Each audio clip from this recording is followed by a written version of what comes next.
Today, I want to welcome Jen Bookspan. She is a community builder, a talent innovator, a people leader, a recruitment strategist, and a diversity champion. She's the founder of Bookspan Search Partners. She helps find your executive talent and get them in place.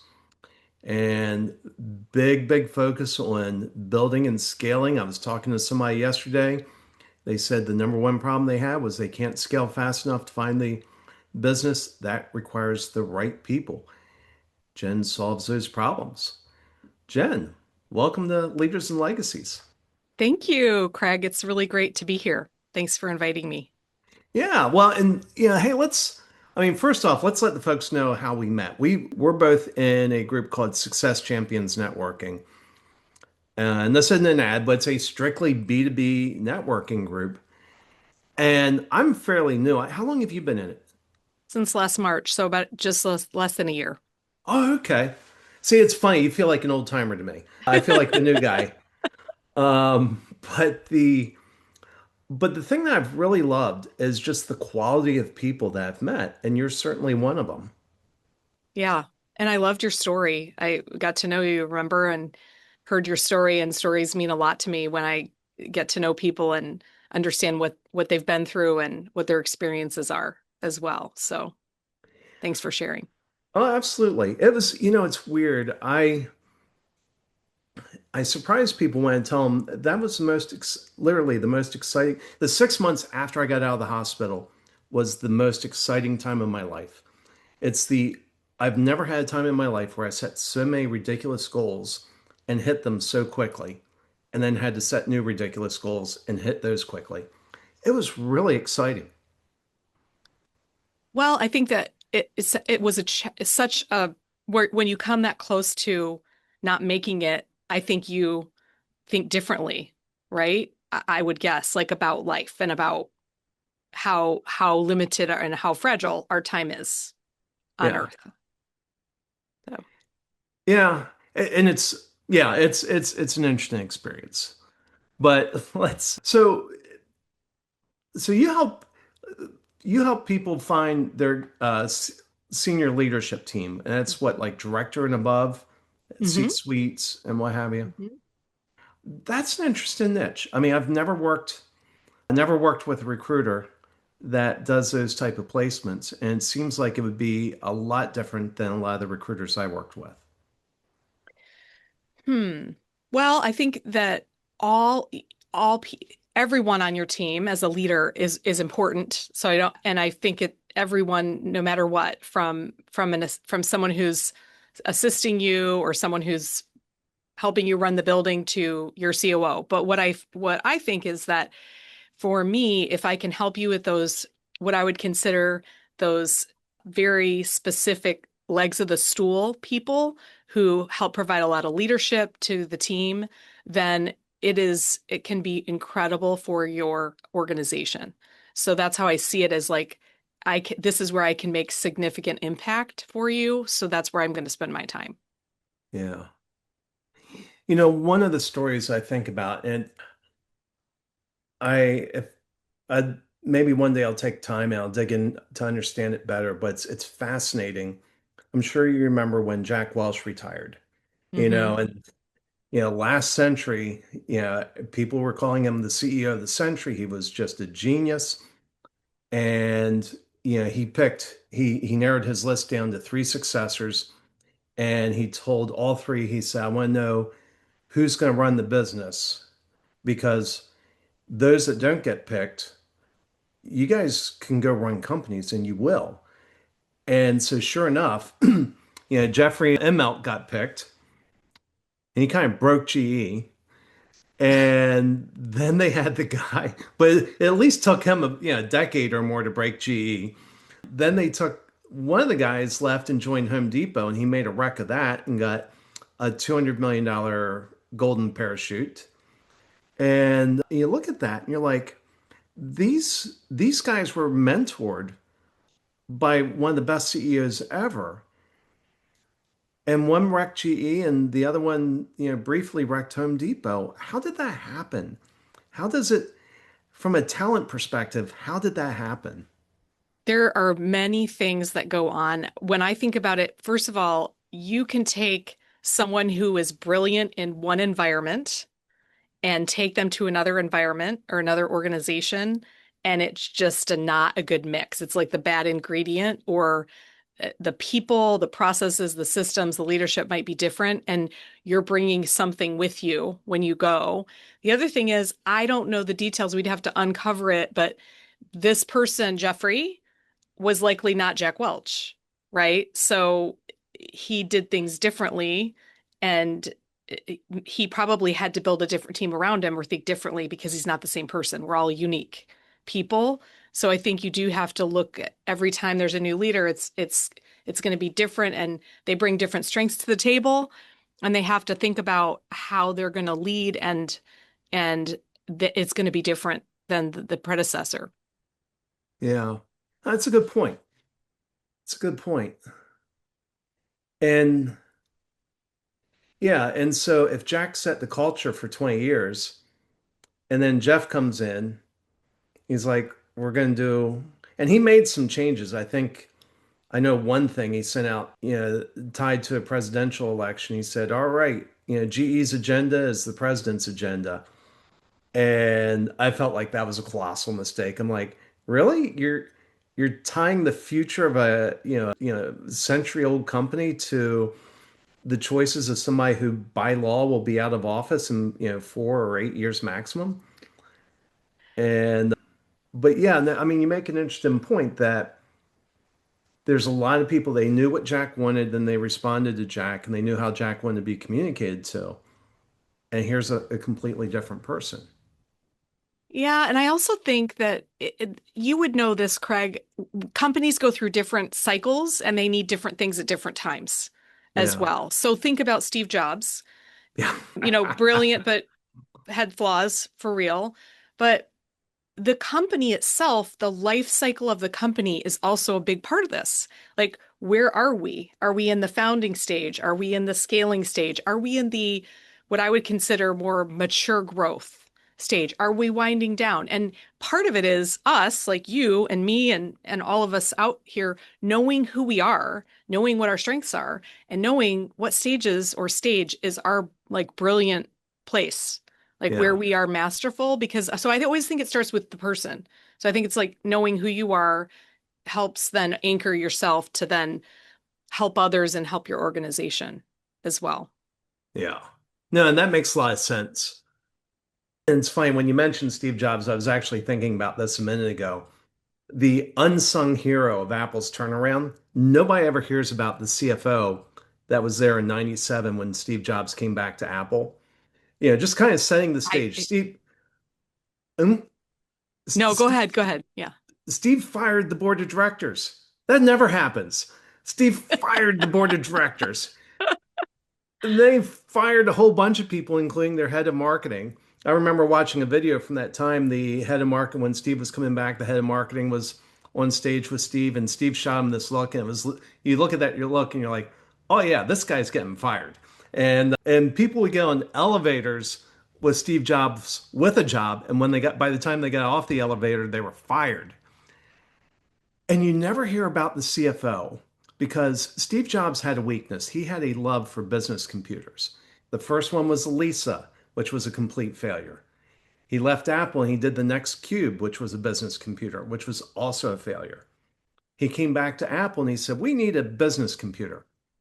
And the CFO that just watched Steve fire the board, fire a whole bunch of people, went up to Steve and said, Steve, we won't be able to turn the company around quickly enough with a business computer. It has to be a personal computer for individuals. And that was the beginning of the iMac. And you never hear about this guy, but think about the guts this guy had to go tell Steve he was wrong. And he made it. He was able to stay. Yeah, I think as far Yeah. as I know, he did. Yeah. That'd be an interesting story. I don't know, to interview that person and find out what he must have provided some really good data or something to help him steer that direction. Well, he jointly helped Steve Jobs be a hero and save the company. Hmm. Hmm. Well, did you watch, by the way, the national championship for college football on Monday? No, I missed it. I missed it. Okay. Well, I've been very fascinated with IU Uh-huh. and they're because they were able to turn that team around in 2 years. Basically, they've never had a winning team. And one of the things that I've thought about a lot, which I think is interesting, is the coach, Kurt Signetti. He coached under Alabama. He has quite a track record, but he uses a lot of input and data points when he hires people, like when he picks people for the team Yeah. that are unusual beyond the standard. And so I was thinking about how that matters in as a leader, like when you're hiring people, people will tell you who they are if you spend enough time and you gather like you're gathering data on them. You can find out a lot with more time in spending. That's it. That's an interesting statement. People will tell you who they are. My general impression is the time we lie the most is when we're dating our prospective spouse and when we're applying for a job. True. True. Well, how about your best self? You're putting your best self forward. How about that? Yeah, I agree with that. That's why I say spend more time.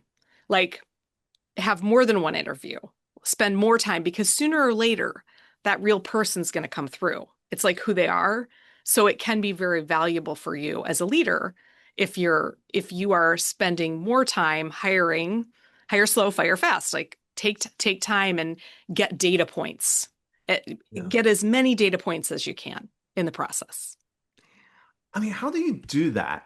So let's say that I just fired my COO. Um, that's an important role. I need somebody in that role quickly. I think How there's do some, I, yeah. yeah, how do I do that? I think there's some options. Can you put there's fractional COOs now where you can put someone in place to just kind of help you while you're hiring someone full time. So that's an option. Are there people on your team that can kind of take the critical pieces because you really don't want to rush it if you can help it. If sometimes you can't, but I think it's a big deal. So I think you try to look for a short-term fix so you can make the right long-term decision. That would be my advice. And then making sure you have a real plan of who you want to hire in the process. And how do you do that? So if you think about the candidates you're placing, these are people that don't have an abundance of time. Mm-hmm. Their time is very valuable. Mm-hmm. How do I go about getting that time in with people that don't have a lot of time?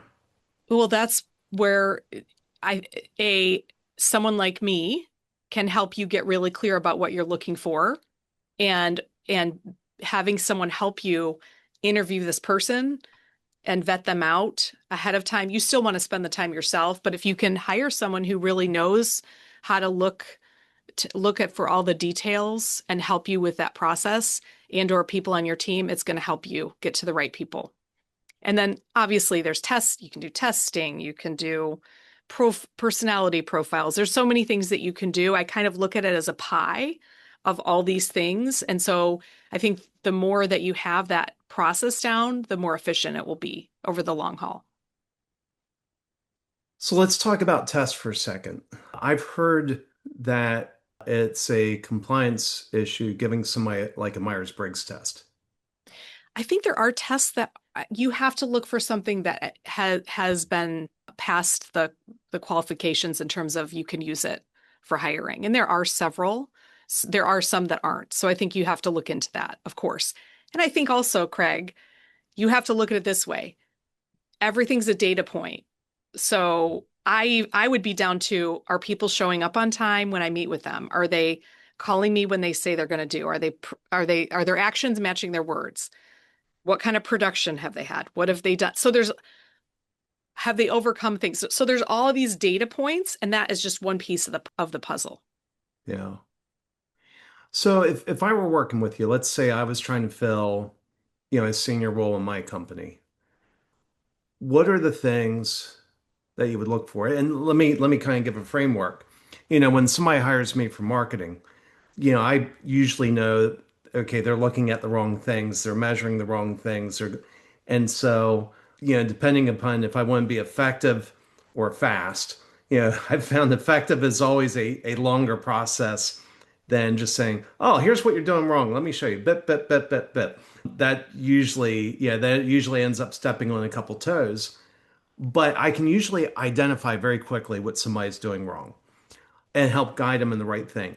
What are some of the things what are some of the things that people just always get wrong, and how would you help somebody like me navigate through that? That's well, a couple, yes, people do. They want to hire someone directly from the competition. Sometimes that's good, sometimes it isn't. So you kind of have to look at why. I think the other thing is sometimes they just don't know what's going on in the market. So I try to get out and get data points for them. Like what's going on with compensation? What's going on with the market? Can we think a little creatively? Like I said, most people just want to make it super easy. Like, I just want this person that's doing this thing from a competitor, which I understand. But sometimes you might, if you're going to want to scale or you want, so I think it just depends on what you want to do. So what I start with is, hey, Craig, if we're successful in a year, what does success look like to you? And Hmm. so it's like starting big and then kind of narrowing down on what we're looking for.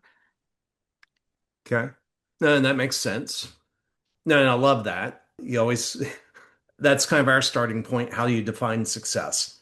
And what are some examples where people have the wrong definition of success? They think they have the right definition, and they're measuring the wrong thing. Um, yeah, I think that i- i- success for them might be someone who has the experience, like the specific experience that they're looking for, but maybe they haven't scaled. Like they haven't, let's say you're a $20 million company and you're going to go to 75 million this year. You're looking at hiring someone who has the experience in a small company, in a $20 million company, but they've never scaled. Yeah. So we're going to look for like what are the most important things here because so I think you have to look at all the little ingredients or all the little pieces that matter. And then sometimes it's just not realistic. Craig, sometimes I'll say, "Hey, you want someone in an office with this skill set based on my research, there's 10 people in the entire city that have Yeah. this experience. So we might want to open up the lens a little bit and see what we can find." So I think it's a good like data point too. So I used to work in the semiconductor industry, specifically around mobile phones. And we had a big Motorola facility here in Austin. You had a big Motorola facility, semiconductor, SPS, the old Motorola Oh yeah. semiconductor days. And Motorola hired this guy, I'll just give his first name, Sandeep, to run their wireless chipset business. And I was talking to my boss, and we were literally almost within eyesight of Motorola. They were about a half mile down the road. I told my boss, I said, well, we can scratch them off the list of competition. And he said, what do you mean? I said, this guy's going to drive it into the ground. He's like, well, I've been talking to people. They have a lot of respect for him. I'm like, well, I'm sure they do. I mean, because they gave him a huge position with a huge salary, golden parachute, all that. I said, but he ruined the last two businesses he ran. He took them from number one in the market to out of business. And sure enough, within like a year, he made their wireless chipset business completely worthless. So there was no buyer for it anywhere. He did that within a year. How did they hire him without knowing that? He he didn't come from small obscure companies. I mean, I Yeah. worked for him directly, not a direct report, but I worked for him, and he took us from like insane market share to irrelevant. And that brand no longer exists. And then he went to someone else and took them from number one They had the number one 3G chipset. You remember the days of 3G Hmm. when that was coming out? Hmm. Hmm. They had the number one 3G chipset in the world, and he ruined them, and they are no longer a brand. And they hired him after two massive failures. I wonder if he's a good salesman. He was a good salesman. Like I know sometimes with companies, what I see is they hire the resume, like, oh, you've got some good brands, da da da da da, but they don't hire the substance. Like, what have they done? Because even if they come from a good brand, have they delivered? Yeah. Have they got the goods underneath? Well, and you were talking about experience. A lot of people hire on experience. And that was the example that came to mind. He had all the right experience. And I see companies hire, I've joked for years, if you're in a senior position at one company, the best thing that happen is you get fired because somebody else will hire you in a more senior role. I mean, I've seen it happen again and again and again. And it's people saying, well, he has the right experience or she has the right experience. And so he did. I mean, he had worked on the right things. He just wrecked everything in his path. I would be curious if he had the right production, though. Did he produce? Like he had experience, but did he produce? Like, did he drive revenue? Did he? And I wondered if, to me, it's like, gosh, if you just checked a few references on this guy, wouldn't you figure it out fairly quickly? You didn't even have track references. Oh, you worked here. They're out of business. Oh, you Yeah. worked here. They're out of business. It's public. I mean, but see, I see that. And here, let me give another example. Have you noticed the quality of Google has gone down lately, like Google search results? Yes. Okay. Yes. There's a guy, I forget his name, but he was in charge of Yahoo organic search back in the days when Yahoo was a trusted search engine. Google hired him, pulled him into their paid search. They put him in charge of paid search. This is the guy who brokered the deal with Bing that ultimately led to the eventual demise of Yahoo as a search engine.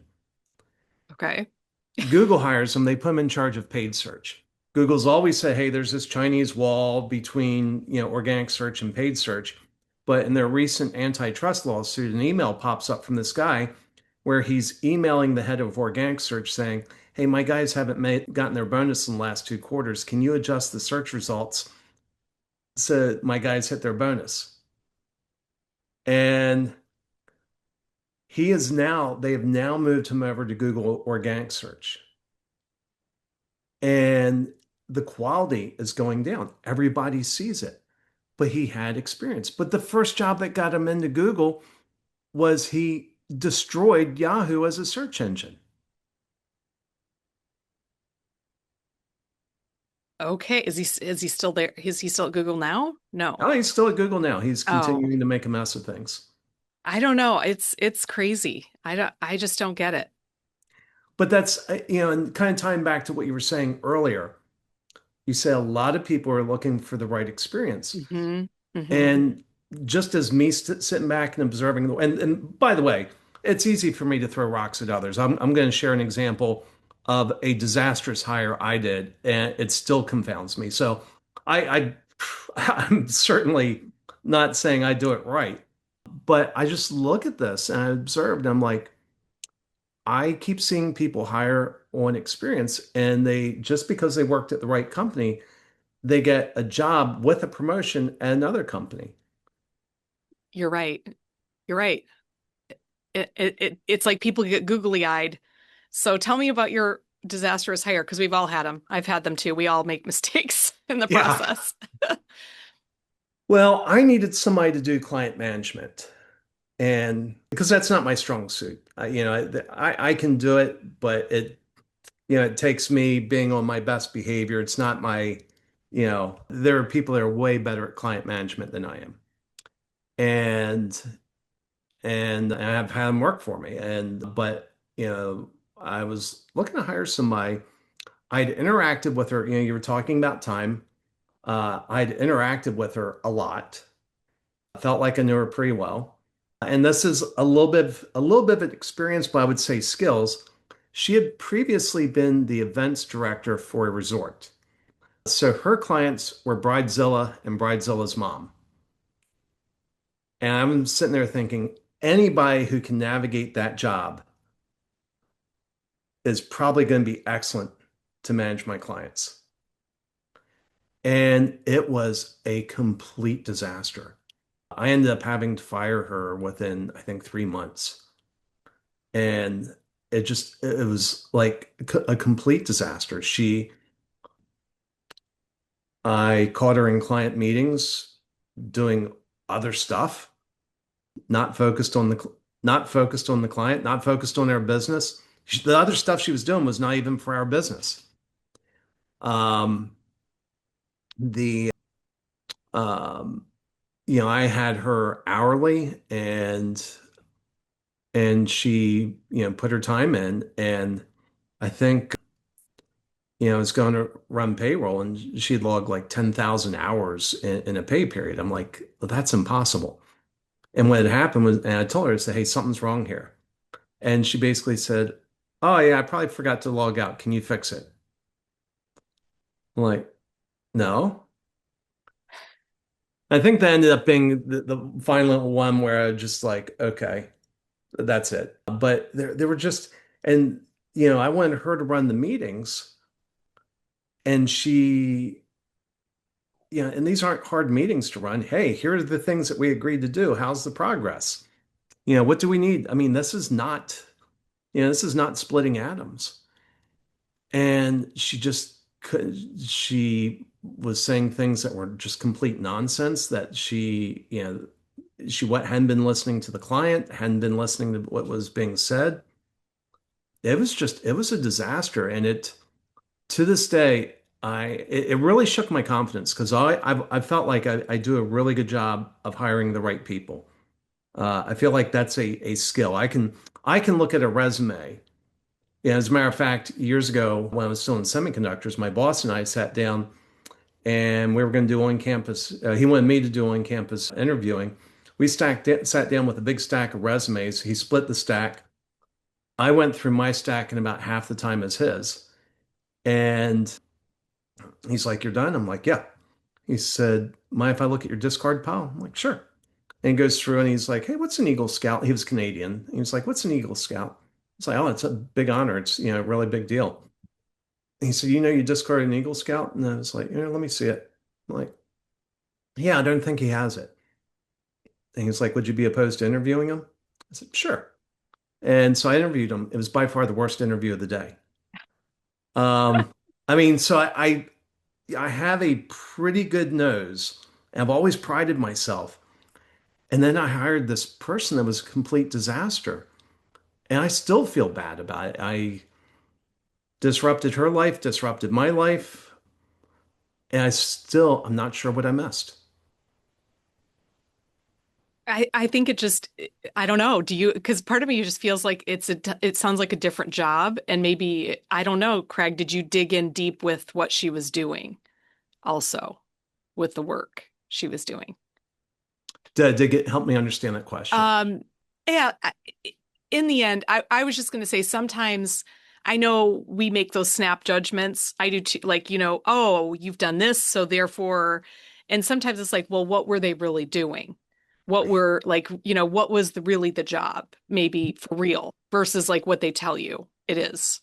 Yeah, and I don't want to share too many details to out this person, but I had directly observed her managing lots of details in another job. Okay. That's what makes life interesting. That's human beings are unique creatures. I don't know. And part of it is like all the things. Like maybe I- maybe it felt like a different role to her. I don't know. Yeah. Yeah. But well, hey, let me ask this before we wrap up. I always love talking to people who are in the people business, because when you deal with enough volumes of people, you always have that one story that you share with your friends over drinks, like you wouldn't believe what happened. You've dealt with a lot of people. What's one of those stories in your life? Yeah, I there are so many, but I did have one where someone put a hex on me or want or threaten to put a hex on me. Like That was yeah, like like a like a spiritual, like spell. witchcraft. Yeah. Like wasn't happy. Sometimes people get very upset. So wasn't happy they weren't going to get a role and decided that sent a note about what they were going to do. And that was a little weird. That was a little interesting. But all kind Craig, you name it. Don't pass drug tests, don't pass credit checks, lie about things, all the things you can imagine that happen in the process of not who they you think they are. So that's why looking for patterns is a big deal. But I don't know if I could have managed. I had no idea someone was going to try to put a hex on me. That was like the craziest thing I'd ever heard. That's bizarre. Wow. Wow. Well, this has been fun. And I'm glad we finally got to have this conversation. So you help people fill their executive positions, director level and above. How can folks reach you? Yes, you can find me on LinkedIn, Jennifer Mateer Bookspan. I think my link's in there.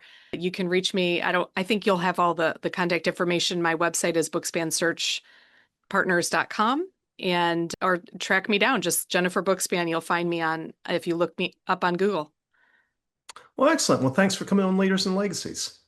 Thank you so much, Craig. It was a pleasure to spend some time with you.